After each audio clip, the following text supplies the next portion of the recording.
Charan! O, diba? Ready nang maging plantita ang inyong kaporita. Hi! Blessed afternoon and welcome to my vlog! So, ngayon, wala akong pasok, kaya I'm going to pay my bills.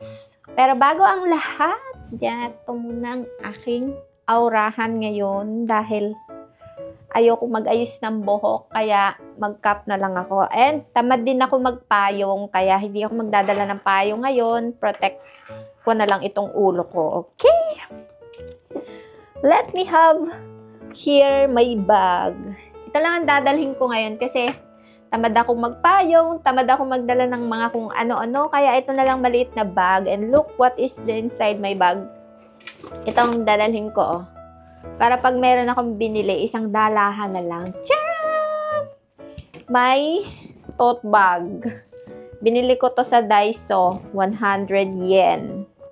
Malaki ito. Kasya dito ang upuan. Charot. Oo, bumili ako ng upuan kasi nilagay ko dito. Kaya isang dalahan lang. Wala kasi akong bag at wala din akong bike. Then wala din akong sasakyan. Kaya naman, pag umaalis ako, isang malaking bag yung dala ko dahil ayoko yung marami bang bit-bit dito sa dalawa kong kamay. Sakit kaya sa balikat at saka ano. Kaya isahan na lang na bit-bit. At pag naswertehan pa, hindi naman swerte. Pag nabe-bless pa ako, meron ako mga katrabaho dyan na nakikita ako naglalakad.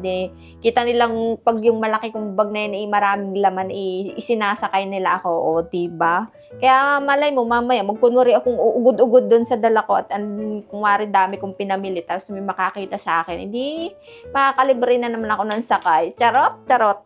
At saka, bag na ito. And then, my wallet. And this cellphone. Siyempre, hindi mawawala ang ating cellphone. At ngayon ay alas 3 na, past 3 na. Kaya sigurado namang medyo may kadiliman na naman ako makakauwi. Ewan ko ba, tamad na tamad akong umalis pag umaga. Then, pag ako nainip na dito, saka lang ako magkakaroon ng lakas ng loob na lumabas. Kaya yan, lagi akong inaabot ng gabi.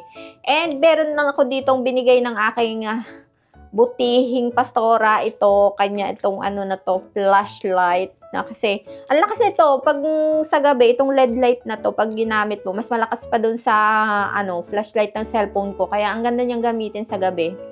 Malawak yung sakop niya. Kaya, hindi ito dapat mawala sa akin bag. Dahil, anytime, pwede akong gabihin sa daan. Hindi ako mahihirapan sa magkapa-kapa sa dilim, di ba? At saka, itong, of course, yung bills, yung purpose natin kung bakit ako lalabas dahil dito sa bills na to. Yan, ngayon malalagas na naman ang ating kapirahan dahil pambayad dito sa bills. Pero alam nyo, pag binayaran ko to, babalik din ito sa akin once umuwi ako ng Pilipinas. Kaya hindi na rin ako nang hihinayang na bayaran. Bukod sa no choice naman ako, babalik din naman daw sa akin. Basta itabi lang yung resibo. Naka-indicate dito. Okay. And then, Gora Bells na tayo. Bago pa tayo gabihin. Tara. And syempre, bago tayo lumabas, puslit muna tayo ng konting pabango. Dahil ngayon medyo maaraw pa at medyo nakakatawis pa rin yung panahon. Kaya kailangan meron tayong panglaban. Charot, konti lang. Galing pa ta sa Pinas. Ito yung aking favorite na sa Pinas. Pero pag tumagal na siya at sumingaw, hindi na okay yung amoy. Pero sinatsaga ako kasi no choice ako. Wala akong pabango. Charot! Purlalets lang ang lola mo. Puritang mangyan. And the susi. Alam mo ba, sabi sa akin nung coordinators na may-ari dito sa bahay, pag daw to nawala, worth jumang. Magkano yung jumang sa Pilipinas is worth 38,000 pesos. Aba, hindi ko naman gusto yung magbayad ng ganun kamahal. I don't know. Siguro nagbibiro lang sila para talagang ingatan ko tong susi na to. Ayan, susi ng aking apartment. So, let's go. Gora Bells na tayo. Ay, mahiwag.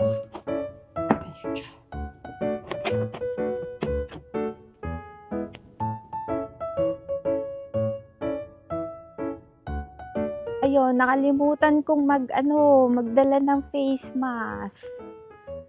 Dapat nga pala may face mask ako pag lumalabas dahil uso pa rin ngayon yung sakit na corona, kaya delikado pa rin na makipaghalubilo sa maraming tao. Kaya dapat ako ay laging naka-face mask dahil nga sina lola napaka fragile. Fragile? Oo, mabilis silang kapitan ng sakit kasi syempre ang mga matatanda, mahina na ang resistensya kapag sa mga ganyan, pag hindi nila kaya, alam niyo na. Tegs. Wag naman.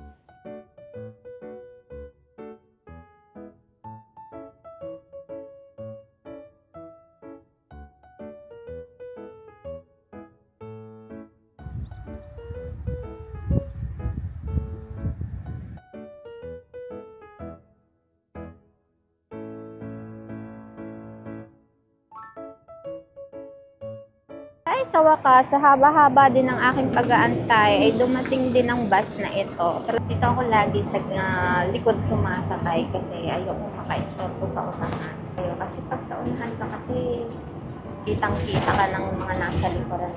Akala mo naman ang daming sumasakay. Tingnan niya, ang untinan sa kayo ay dalawa lang yata kami sakay nitong bus na ito.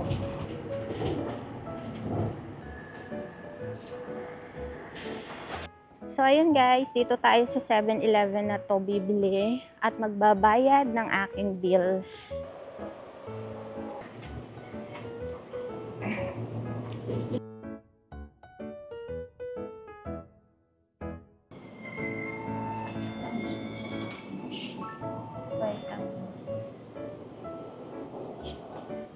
Mango blend. Mango blend siya. Sarap to. Parang royal siya guys. Oh. Fanta Royal. Pero, parang gusto ko nito bumili. Ang padighay kapag kumakain.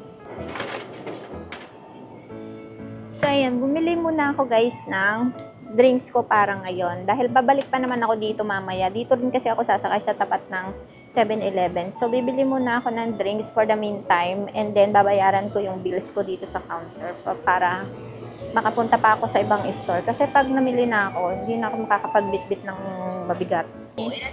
Kore mo, onegaishimasu.